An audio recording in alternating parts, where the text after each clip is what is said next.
কলকাতার বিখ্যাত দাদা বৌদির বিরিয়ানি খেতে ঝড় বৃষ্টি মাথায় করে আমি আর আমার কর্তামশাই চলে গেছিলাম ব্যারাকপুরের দাদা বৌদি হোটেলে। গিয়ে সেখানে উপচে পড়া ভিড় আর লাইন দেখে তো মাথা খারাপ।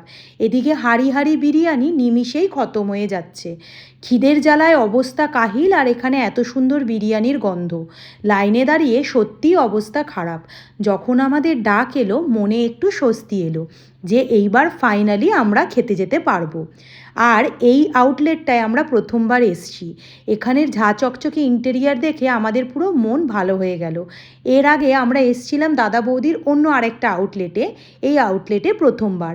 আর এসে পরেই মেনু কার্ডে হামলে পড়ে আমরা একের পর এক খাবার অর্ডার করেছিলাম মশালা কোল্ড ড্রিঙ্কস, আর করেছিলাম চিকেন তন্দুরি। গরম গরম চিকেন তন্দুরির সাথে স্যালাড আর চাটনি পেয়েছিলাম। আর স্যালাড আর চাটনি দিয়ে এই চিকেন তন্দুরিটা দুর্দান্ত খেতে লাগছিল। এর টেস্টটা এখনও মুখে লেগে রয়েছে। খুবই সুস্বাদু ছিল খেতে। আর যার জন্য দাদা বৌদিতে আসা মানে বিরিয়ানি গো।